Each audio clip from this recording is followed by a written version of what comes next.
लड़कियों को खत्म करने के लिए।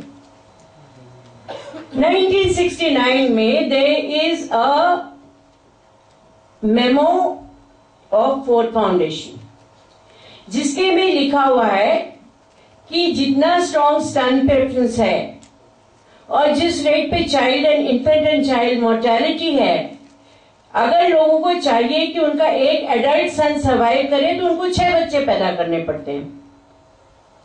ठीक है ना, कि उसमें भी बीच में लड़कियां भी हो जाती हैं। तो क्यों ना हम ऐसी तकनीक पैदा करें जिससे कि वो जन्म के पहले ही पता चल जाए। ये एक्टिव डिजाइन है जो ये टेक्नोलॉजी आई है। और मैं ये बताना चाहती हूँ कि कितने खतरनाक है, क्योंकि आप समझिए कि जब आप इस फील्ड में एंटर करेंगे तो आप कितने बड़े पावर्स से आपको लड़ना है। और उसके ठीक 10 साल बाद पहले 1978 में एमनियोसेंसिस की टेक्नोलॉजी आई हमारे देश में। उसमें वो पहले ऑल इंडिया मेडिकल इंस्टीट्यूट में लागू हुई। एमनियोसेंसिस करा के 800 एबॉर्शंस हुए, जिसमें से सिर्फ एक मेल था, एक मेल फीटस था। और वो एक मेल फीटस वो इसलिए था कि वो एमनियोसेंसिस गलत हो गया। 80 तक ये जानकारी सब जगह फैल चुकी थी। मैं एक जगह एक मार्केट रिसर्च ऑर्गेनाइजेशन में नौकरी करती थी, तो वहां पे एक यूएनएफपीए का प्रोजेक्ट आया था, आज से 10 साल पहले की बात है। तो बोले कि ये जो सन प्रेफरेंस है ये बहुत सीरियस हो गया है और वहां पे सेक्स रेशियो बहुत गिर गया है और ये प्रॉब्लम है। जब वहां पे हमारे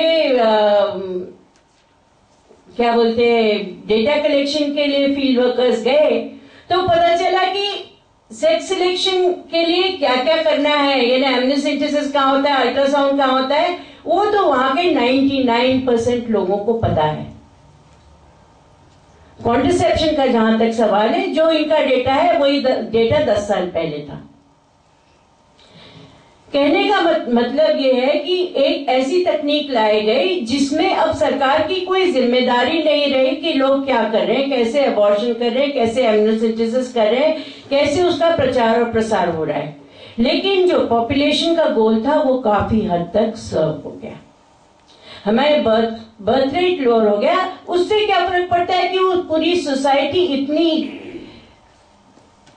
खराब हो गई है, इतनी जिसको बोलते I can't find the right word, it's so skewed and so disturbing that we have a horrible sex ratio in that city, in that whole state, जहां पे अभी तो केरला से लाते लड़कियां कहीं से लाके चाली बनाते हैं। 1984 से I've been a part of women's movement. Actually, I'm a founder member of Saheli, and we started agitating for a law against prenatal sex determination way back in 1984. It took more than 10 years for the government to even make a law. After that, what is the implementation? In my city now where I live, I know that there is precisely one case of implementation where the doctors have been fined 1,000 rupees per head, 6 doctors who were together running an ultrasound clinic. तो वो एक ऐसा law बना दिया और फिर हमारे तो बेटी बेटी करके कोई किसी को प्राइज दे रहा है तो कोई स्कीम चला रहा है। बट दैट्स ऑल क्या बोले coaching on this bitter societal evil. उसके बाद क्या हुआ कि ये जो पिल है वो पिल लोगों ने रिजेक्ट कर दिया। अभी पिल हम बांटते हैं तो लोग कोई खेत में डाल देते हैं, कोई अपने क्यारी में डाल देते हैं, वेजिटेबल गार्डन में डाल देते हैं, क्योंकि उसमें हार्मोन्स होते हैं, उससे कुछ फसल अच्छी होती है। क्योंकि जब वो औरतें वो पिल लेती हैं तो वो सेक्सुअलिटी पे क्या असर डालती है? It causes one of the side effects which is known as loss of libido, यानी कि आपको सेक्स की इच्छा ही नहीं हो तो ये तो सेक्स पे है असर। और बाकी क्या डालती है? It is implicated in endometrial cancer, it is implicated in breast cancer, implicated in cervical cancer. जो 3 औरतों के महत्व वाले ज्यादा सिग्निफिकेंट कैंसर्स हैं, वो तीनों को ओरल पिल बढ़ाती है।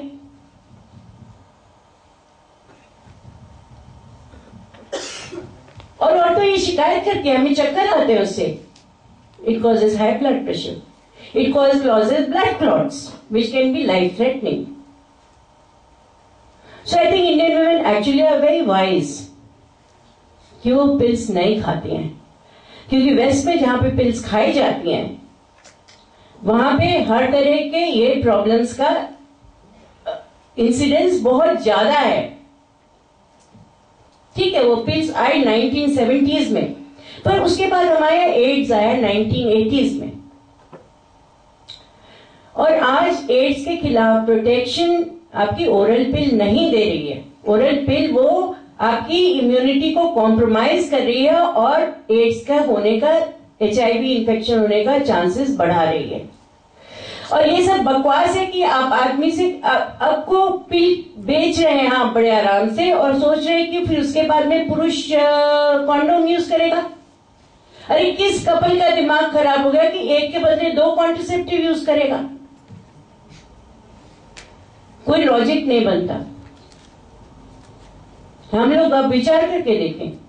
और ये इन्होंने जो ये बड़ा इंटरेस्टिंग है, आपसे मैं बहुत प्रभावित हूं कि आपने बोला मेल कॉन्डोम बहुत इफेक्टिव है, लेकिन आप कोई भी ओरल पिल का पैकेज इंसर्ट देख लीजिए। एक पैकेज इंसर्ट होता है जिसमें कंपैरेटिव एनालिसिस होता है कि कौन सी प्रोडक्ट कितनी इफेक्टिव है।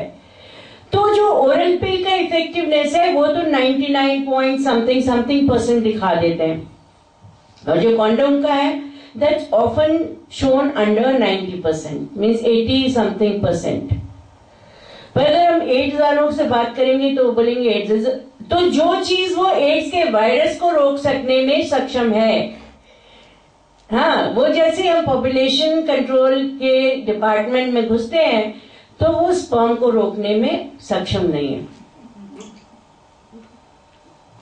हाँ, सो ये तो है साइंस, ये है इनका एविडेंस। एविडेंस में हम लोग तो बहुत दिनों तक रिलाय करते रहे कि यार ये तो साइंटिफिक है, डॉक्टर्स है। अभी क्या हुआ कि पहले यहाँ पे जब ओरल कॉन्ट्रासेप्टिव्स आए थे तो वो 2 उसमें एलिमेंट्स थे, आपने भी सुना होगा, 2 हार्मोन्स यूज होते हैं, ईस्ट्रोजन और प्रोजेस्टेरोन, दोनों के कॉम्बिनेशन से बनते थे। उसके बाद जब बहुत ज्यादा हार्ट प्रॉब्लम्स आए, अब ये मत सोचे कि सब में साइड इफेक्ट होता है और कॉन्ट्रासेप्टिव में है तो ठीक है, नहीं, कॉन्ट्रासेप्टिव में साइड इफेक्ट का मीनिंग वो नहीं है। बिकॉज कॉन्ट्रासेप्टिव क्या है, आप तो लेंगे 20 साल तो लेंगे, शादी होने से मेनोपॉज होने तक आप 20 साल तक कोई दवाई खाते हैं तो एक तो उसका ही साइड इफेक्ट कुछ होना चाहिए, दूसरा ये दवाई तो प्रिवेंटिव है, ये क्यूरेटिव नहीं है। मेरा सर दर्द बहुत तेज हो रहा है, मुझे यहाँ पे आना है मीटिंग में, तो मैं तो एक डिस्प्रिन खा के आ जाऊंगी, मालूम है कि वो हो सकता है मेरे पेट में कभी कुछ कर दे, पर वो मैं डिस्प्रिन खाऊंगी 3-4 महीने में एक आध बार और मुझे नहीं कुछ होगा। पर अगर मुझे बीपी है और मुझे रोज गोली खाना है तो मैं वो बहुत कंसर्न हूं कि उसका साइड इफेक्ट क्या है ना। मुझे कैंसर है तो शायद मैं बिल्कुल साइड इफेक्ट के बारे में सोचूंगी नहीं, क्योंकि दवा तो मेरी जान बचा रही है, उसे उल्टी हो, बाल झड़े और पूछो क्या फर्क पड़ता है। तो क्योंकि ये एक ऐसी चीज है जो कि एक हेल्दी पूरे पॉपुलेशन ने 20-30 साल खानी है या नहीं खानी है, तो इसके लिए सेफ्टी के मेजर्स बिल्कुल अलहदा होने चाहिए। सेफ्टी पे रिसर्च कौन करता है? कोई इंडिपेंडेंट एजेंसीज नहीं करते हैं, वो खुद ही दवा कंपनियां रिसर्च करती हैं।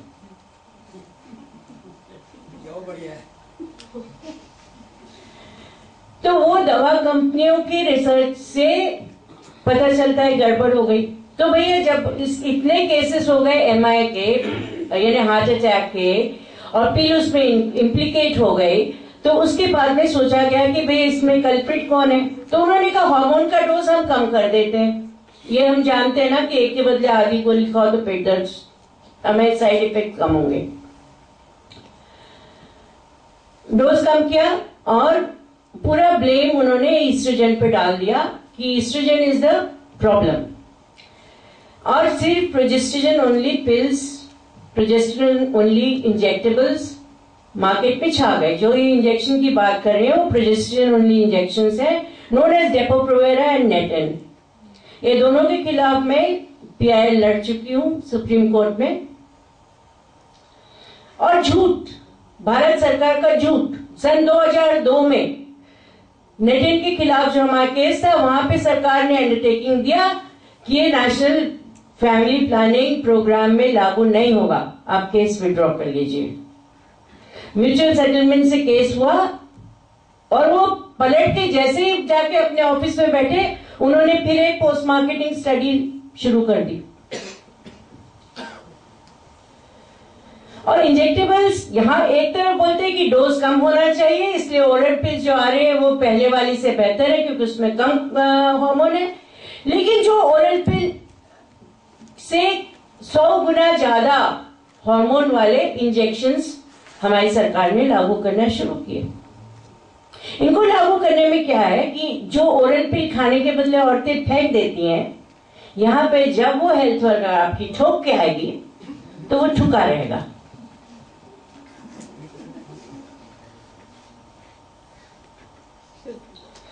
This is called provider controlled. It is not controlled by a woman who gets a headache, चक्कर, बहुत आपने सुना होगा शिकायत, हमें गर्मी हो जाती है वो गोली खाने से। तो वो जो ठुका रहेगा, is that reproductive right? Or it is abuse, and abuse of people's fondness created by quacks for injections. ये इंजेक्शन यहां नहीं चल रहा है, या इंडोनेशिया और थाईलैंड में भी बहुत चल रहा है, क्योंकि वो लोग फिर और कुछ अवेलेबल नहीं कराते। और वो इंजेक्शंस पहले डेपो-प्रोवेरा लाने की कोशिश की गई थी इंडिया में भी, क्योंकि हमारे यूएसएड का बहुत बड़ा क्या बोलते हैं रुतबा है देश में, यूएसएड, रॉकफेलर, फोर्ड फाउंडेशन। और वो जो रुतबा है यूएसएड का तो बहुत क्लियर है, स्टेटेड रिटन पॉलिसी है कि जब तक वो उत्पाद यूएस से खरीद सकते हैं वो यूएस से ही लाएंगे। अब आप सोचिए कि स्टेरिलाइजेशन में उतना इंटरेस्ट क्यों होगा? स्टेरिलाइजेशन तो हमारे यहाँ के डॉक्टर करेंगे, हमारे यहाँ की फैसिलिटीज में करेंगे, उत्पाद नहीं बिकते हैं। इनके सरकारें भी इन पे दबाव डालते हैं एजेंसीज पे कि वो ऐसे पॉलिसी अपनाए जाए जिनके तहत उनके उत्पाद बिके। इंजेक्टेबल एक उत्पाद है, अतः उसको बेचने में ज्यादा इंटरेस्ट है। वो प्रोवाइडर कंट्रोल्ड है, इसलिए उसको बेचने में ज्यादा इंटरेस्ट है। और अगर उसको वो मगर दूर रख पाए हैं तो वो PIL के जरिए ही रख पाए हैं।